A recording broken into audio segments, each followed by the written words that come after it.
So there's some big news right now about Joe Rogan. So it is September 1st today, which means it is the first day that the podcast, the Joe Rogan Experience, is actually going up on Spotify. As you guys know, he signed a 100 million kind of exclusive deal with Spotify. Basically, the JRE Clips channel, where the clips of each podcast are posted, will still be up and running. But what I've read is eventually, soon, all of the podcast episodes on his YouTube channel will actually be completely deleted, which is pretty insane.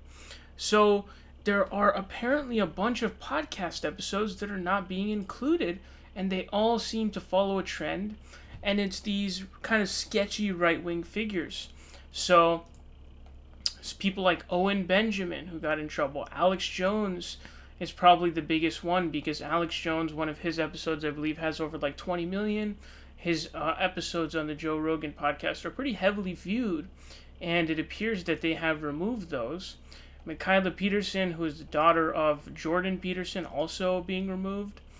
Gavin McInnes, another sort of shady, sketchy right-wing figure, being removed.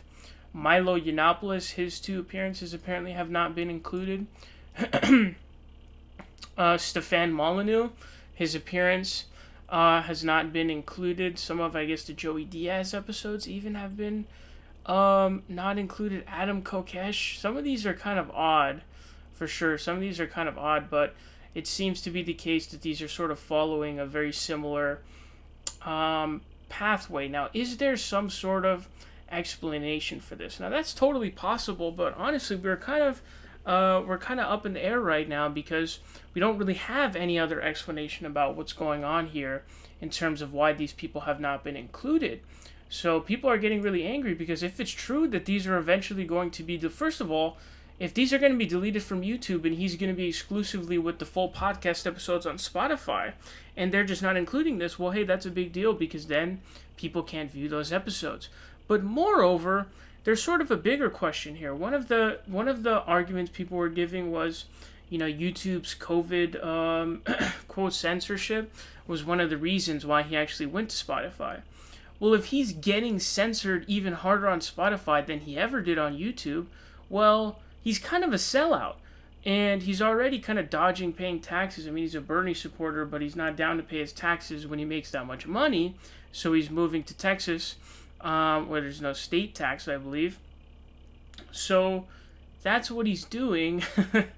And it's really questionable, and it's really an indictment on his character. And I think a lot of people will have a different view of Joe Rogan if this is true. If he signed this deal knowing that this was going to happen, he might lie and fake and pretend like he didn't know this was going to happen or didn't know that this is happening. But if this is true, he really sold himself out. And honestly, I think that his numbers will probably go down. I think this was probably a bad move. I know $100 million is a lot of money, but money isn't everything, man. I mean, if you've got a good platform that you're going with and you're being censored, and honestly, I do think Spotify will probably have a problem with Joe Rogan bringing on some of these sort of fringe right-wing lunatics on his show. Alex Jones's, Owen Benjamin's, Milo Yiannopoulos, these kinds of people who eventually sort of got canceled from everything. Remember, Alex Jones was banned from every platform. Milo Yiannopoulos got completely blacklisted as well because of his comments, that he ended up talking about. He talked about it on the Joe Rogan podcast as well as I believe. I don't know why Jordan Peterson's daughter is included in that list. Maybe because she was saying that the all-meat diet cured her arthritis, which is kind of fraud, basically. But Joe Rogan's, his character, his sort of principles, him as a person is really in question right now because it seems to be the case that he sacrificed a lot just for money, which is honestly pretty disgusting and pretty embarrassing.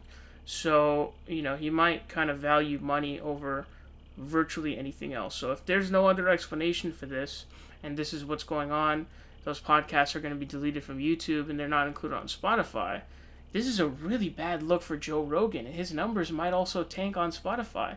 They were probably going to tank anyways, but this is probably going to be even worse for his numbers than they would be because obviously he built a really big viewership on YouTube. So this is a really potential bad look. and his fans are pretty angered right now. So we'll have to see what happens, and I'll keep you updated.